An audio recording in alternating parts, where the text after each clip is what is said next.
نگران وزیر اعظم کون ہوگا؟ تحریر عمران یعقوب خان۔ غیر معمولی حالات غیر معمولی اقدامات کا تقاضا کرتے ہیں۔ ہو سکتا ہے کہ یہ فکرہ آپ کو خود سنا سا لگے، لیکن پاکستان میں کب اور کس وقت معمولی حالات غیر معمولی صورتحال میں تبدیل ہو جائیں، اس بارے میں کچھ نہیں کہا جا سکتا۔ آپ آئندہ عام انتخابات کو ہی دیکھ لیجئے، ایسا محسوس ہوتا ہے کہ اس حوالے سے اب بھی غیر معمولی حالات بنتے دکھائی دیتے ہیں۔ 25 جولائی 2018 کے انتخابات کو 5 سال ہو چکے۔ اس کے نتیجے میں تقریباً 3.5 سال تحریک انصاف اقتدار میں رہی۔ تحریک عدم اعتماد کامیاب ہونے کے بعد پی ڈی ایم نے اقتدار سنبھالا اور 1.5 سال کا عرصہ شہباز شریف اتحادی حکومت کے وزیر اعظم رہے۔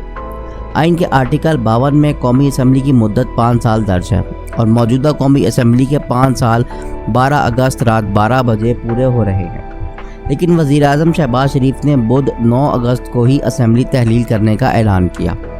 اسمبلی مقررہ مدت پوری ہونے پر خود بخود تحلیل ہو تو الیکشن کمیشن 60 دن کے اندر انتخابات کروانے کا پابند ہوتا ہے۔ وقت سے پہلے تحلیل کر دی جائے تو الیکشن کمیشن کو 90 دن میں انتخابات کروانا ہوتے ہیں۔ الیکشن وقت پر ہوں گے یا نہیں، یہی اس وقت کا سب سے بڑا اور اہم سوال ہے۔ حکومت کی جانب سے نئی مردم شماری کی منظوری کے بعد انتخابات کا انعقاد اتوا کا شکار ہوتا دکھائی دیتا ہے۔ مشترکہ مفادات کونسل کی جانب سے منظور کردہ نئی مردم شماری کے بعد الیکشن کمیشن کو ملکی آبادی کے نئے اعداد و شمار کے مطابق انتخابی حلقوں کی اثر نو حد بندیاں کرنا ہوں گی۔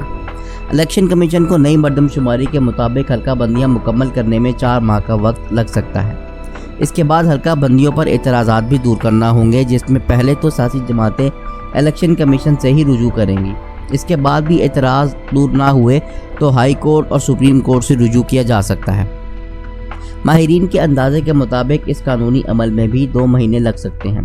اگر الیکشن کمیشن نے اس تمام عمل کو مناسب وقت پر پورا کیا تب بھی یہ معاملہ دسمبر تک جا سکتا ہے۔ اس کے بعد الیکشن کمیشن شیڈول کا اعلان کرے تو انتخابات فروری یا مارچ 2024 تک جا سکتے ہیں۔ انتخابات میں یہ التوا محض قانونی اور آئینی ماہرین کے اندازوں تک محدود نہیں، وزراء بھی کچھ ایسے اشارے دیتے نظر آتے ہیں۔ رانا ثناء اللہ نے ایک ٹی وی انٹرویو میں واضح طور پر کہا تھا کہ 2023 الیکشن کا سال نہیں ہے۔ مردم شماری نوٹیفائی ہو جائے تو حلقہ بندیاں آئینی تقاضا ہیں۔ خواجہ آصف نے CNN کو انٹرویو میں بتایا کہ انتخابات نومبر میں ہو جائیں گے، لیکن اگر الیکشن کمیشن چاہے تو اس میں 1-2 ماہ کی تاخیر کر سکتا ہے، اس سے زیادہ نہیں۔ ان وزراء کی رائے سامنے رکھی جائے تو ہلکی پھلکی جمہوریت میں ہلکی پھلکی انتخابی تاخیر کا امکان ہے۔ پنجاب اور خیبر پختونخوا کی حد تک تو یہ مظاہرہ پہلے ہی ہو چکا ہے۔ تحریک انصاف نے اس سال جنوری میں دونوں صوبوں کی اسمبلیاں اس امید پر تحلیل کی تھیں کہ آئین کی روح سے 90 روز میں انتخابات ہو جائیں گے۔ تحریک انصاف میدان مار لے گی، پھر اپنی حکومت بنائے گی اور سیاسی مخالفین کو ناکو چنے چبوائے گی۔ تحریک انصاف نے ان دونوں صوبوں میں انتخابات کے لیے احتجاجی تحریک چلائی، عدالت سے رجوع کیا، لیکن اب ان دونوں صوبوں میں بھی انتخابات وفاق، پنجاب، بلوچستان کے ساتھ ہی ہوتے دکھائی دیتے ہیں۔ یہ سوال اب بھی مگر اپنی جگہ قائم ہے کہ آخر انتخابات کب ہوں گے۔ منتخب حکومتوں کے گھر جانے کے بعد نگران سیٹ اپ آئے گا۔ ایسے میں اہم سوال یہ بھی ہے کہ نگران وزیر اعظم کون ہوگا۔ اس منصب کے لیے گورنر سندھ کامران ٹیسوری، بلوچستان سے جسٹس ریٹائرڈ شکیل بلوچ، سابق وزیر خزانہ حفیظ شیخ، جسٹس ریٹائرڈ مقبول باقر، فواد حسن فواد اور سابق گورنر بلوچستان ذوالفقار علی خان مگسی کے ناموں پر غور کیا جا رہا ہے۔ کچھ حلقوں کی جانب سے سید محسن رضا نقوی اور سابق گورنر سندھ عشرت العباد کا نام بھی نگران وزیر اعظم کے لیے تجویز کیا جا رہا ہے۔ انتخابات کے انعقاد میں ممکنہ تاخیر کا امکان نگران وزیر اعظم کو عہدے تک مزید اہم بنانا ہے۔ کچھ حلقوں کی طرف سے یہ بات کی جا رہی ہے کہ نگران وزیر اعظم ماہر معیشت ہوگا تاکہ اس وقت ملک کو درپیش معاشی مسائل کو سمجھ سکے، عالمی سطح پر معیشت کے نگہبانوں سے بھی بات کر سکے، دوست ممالک سے سرمایہ کاری کی راہ ہموار کرے۔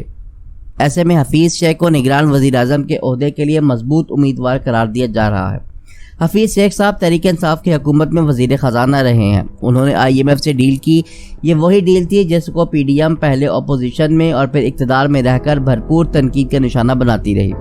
حفیظ شیخ اس سے پہلے پیپلز پارٹی کے دور میں بھی وزیر خزانہ رہے اور تب بھی قومی خزانے اور ملکی معیشت کے لیے کوئی بڑا چمتکار نہیں دکھا پائے۔ وہ اس سے پہلے بھی صدر مشرف کے دور میں صوبائی سطح پر خزانے کی کنجی کے نگہبان رہے، لیکن وہاں بھی کوئی بڑا کام نہیں کیا۔ حفیظ شیخ کے ناقدین یہ سوال بھی اٹھاتے نظر آتے ہیں کہ وہ مختلف ادوار میں 3 بار خزانے کے حوالے سے کوئی بڑا کارنامہ سر انجام نہیں دے سکے، تو اب کی بار اگر ان کو موقع دیا جائے تو ان سے مختلف نتائج کی توقع کیسے کی جا سکتی ہے؟ خیر، یہ ملک عزیز پاکستان ہے، یہاں انہونی کبھی انہونی نہیں ہوتی۔ اگرچہ تادم تحریر مسلم لیگ نون حفیظ شیخ کے حوالے سے تحفظات کا اظہار کر رہی ہے، تاہم اگر حفیظ شیخ صاحب ہی منظور نظر ہیں تو پھر نگران وزیر اعظم وہی ہوں گے۔ بدخواہ یوں ہی برائیاں کرتے کرتے تھک جائیں گے۔ نگران وزیر اعظم کے لیے تجویز کردہ ناموں میں ایک اہم نام فواد حسن فواد کا بھی ہے، جو سابق بیوروکریٹ ہیں اور سابق وزیر اعظم نواز شریف کے پرنسپل سیکرٹری بھی رہے ہیں۔ میاں نواز شریف اور ان کی جماعت زیر اطاعت آئی تو سابق وزیر اعظم کے پرنسپل سیکرٹری ہونے کی وجہ سے فواد حسن فواد بھی جیل پہنچ گئے، اسیر رہے، مشکلات دیکھیں، اپنی سروس کا آخری حصہ جیل کی سلاخوں کے پیچھے گزارا۔ میاں نواز شریف کے خلاف وعدہ معاف گواہ بننے کے لیے دباؤ برداشت کیا، لیکن اپنے اصولوں پر سمجھوتا نہیں کیا۔ اسیری کاٹ لی لیکن وعدہ معاف گواہ نہیں بنے۔ یہی وجہ ہے کہ سابق وزیر اعظم عمران خان کے خلاف جب ان کے پرنسپل سیکرٹری اعظم خان گواہی دینے کے لیے سامنے آئے تو ان دونوں اشخاص کا موازنہ بھی کیا گیا۔ ایسے میں فواد حسن فواد مسلم لیگ نون کے قائد میاں نواز شریف کی پسند ہوں گے، اور وہ یہ ضرور چاہیں گے کہ نگران وزیر اعظم ان کا تجویز کنندہ شخص ہی بنے۔ سیاسی تجزیہ کاروں کے مطابق اگلے انتخابات کب ہوں گے اور مستقبل کی سیاست کس کروٹ بیٹھے گی، ان سب باتوں کا فیصلہ نگران وزیر اعظم کے اقتدار کی مسند پر بیٹھنے کے بعد ہی ہو سکتا ہے۔